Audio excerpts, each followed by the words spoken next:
The most famous and widespread of the weavers in Asia is the Polyrhachis dive species. The larvae of these ants produce silk throughout their lives, which the adults use. Using this important ability, they can build a nest by fastening various plant debris with silk threads. An ant nest built using this interesting method turns out to be durable and lightweight, and this is important because often Polyrhachis dives nests just hang on tree branches. It needs to be durable because living in an exposed environment will succumb to elements such as strong winds and raindrops that simply roll off the silk walls without saturating them. Polyrhachis dives are medium-sized ants with a silver-gray color. In the bright sun, their covers shimmer, thanks to the many small hairs covering the body. Natural colonies can contain hundreds of thousands of individuals because they contain a large number of reproductive queens. Those who are lucky enough to find multiple queens will have a decent-sized colony in no time. They can quickly spread, and when a suitable place is found in which to establish a new nest, one of the queens simply takes some of the workers with her and forms a satellite nest. Workers are sure to take several larvae with them, because without them, it is impossible to build a home. This is my Polyrhachis dive colony, a fairly new and young ant colony that I have now. Years ago, I used to keep them, but I was too ambitious and too quick-minded with their nest setup, which ultimately caused their demise. Like any colony death, I took it with a heavy heart, not because of the mistake I made but because the time and effort I put into nurturing the colony from only a single fertile queen was just too much.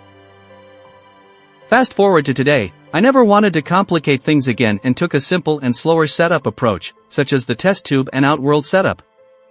The outworld only comes in later, though, and for the most part, they have been living in the test tube for months. The reason for this is to get their numbers up before introducing a much wider area. In the past, I made the mistake of introducing them very early to a large nest with twigs, wood shavings, and baskets. I was never able to see how they lived, and I didn't even realize that they were gone. Since my digital camera has gotten better with macro, I am now able to share a much closer perspective on my Polyrhachis ants. They use silk to form their nest with whatever debris they can find in the wild. However, they do not belong to the true weaver ant genus, like Ecophylla, for instance. They are excellent climbers, and if there are several queens, often they are with larger colonies. They favor very warm temperatures in their nest area, which is why I put them closer to windows or walls in my home that get heated up from the sun. For me to film inside the test tube, I had to gently begin to remove the silk from the glass with a tweezer, otherwise, we wouldn't be able to see them. I did this right before I connected their nest to the new outworld. The ants suddenly rushed out on my tweezer, but I managed to drop them off in the outworld. There were a lot more than I was expecting. Fortunately, they were slow to react, and I had already gotten most of the silk off the test tube glass surface. Now, you can see them in their full glory. I got hold of the fertile queen about 9 months ago, during a nuptial flight sometime around February, and her first worker came a month later. In the beginning, they were in a small test tube until they could establish themselves with a few more workers. I then moved them into a bigger one, which you see here. There are at least 20 to 30 pupae now, and once they hatch, I should have around 80 workers. New ants continue to hatch daily, and their numbers are growing really fast. The ants are now very active day and night, waiting for food so that they can feed the larvae. They are very good and attentive to their larvae. The eggs that are newly hatched are held in the workers' mouths and suspended mostly from the ceiling out of harm's way. The older larvae have their own section, and the pupae have another section. I have prepared them and the outworld for them to start building their nest. I will add some natural debris for them to use to build later on, but for now I have given them a pre-molded nest out of cocoa fibers as a starting structure, a scaffold, so to speak. I cut out a small entrance for them, and they have made some attempts to reinforce the structure as well, like silking up the entrances and patching up holes. I do believe if I had given them materials now to build, they would have used them, but I have decided to hold that off a little longer for me to appreciate activities and behavior in a new area. In the couple of days of the new outworld introduction, I noticed for the first time that the workers are moving all the pupae near the entrance of the test tube and not the back anymore. Perhaps it is an indication that they are about to move out of the test tube and into the new nest structure I made for them, and so I sprayed a little water onto it to entice them even more. Polyrhachis dies eats a variety of insects and fruits, and for them, they are feeding very well on crickets. They are served in pieces rather than whole, and ever since they tried crickets, they have lost interest in worms. Well, they do nibble on worms just to show me how appreciative they are. They love their sugars. We gave them rock sugar, and they can gnaw on it for days. Even though the colony is still relatively small, I have to refill the sugar water quite often. Currently, I often switch between sugar water and honey. Both are used, but sugar water is more preferred.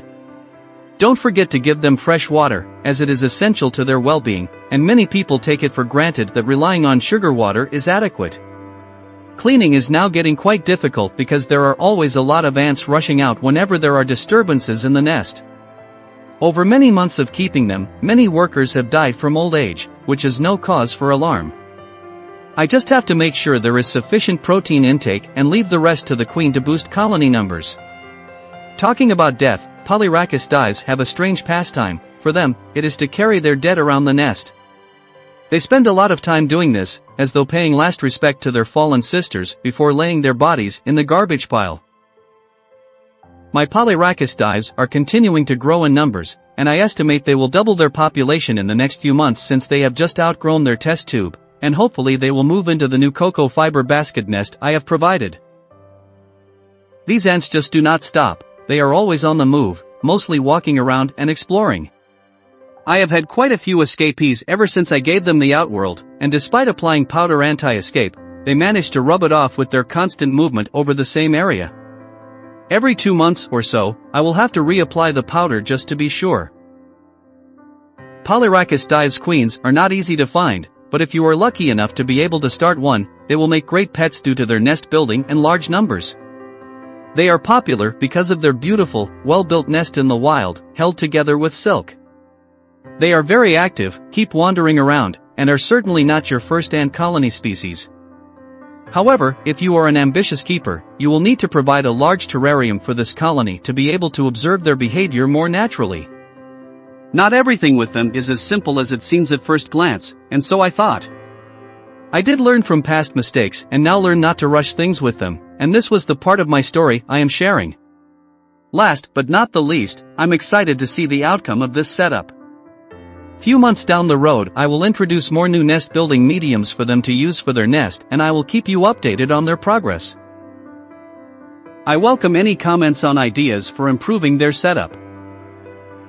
For now, do continue to watch and subscribe to our channel if you have not, for more future content. Thanks for watching Ants Subang.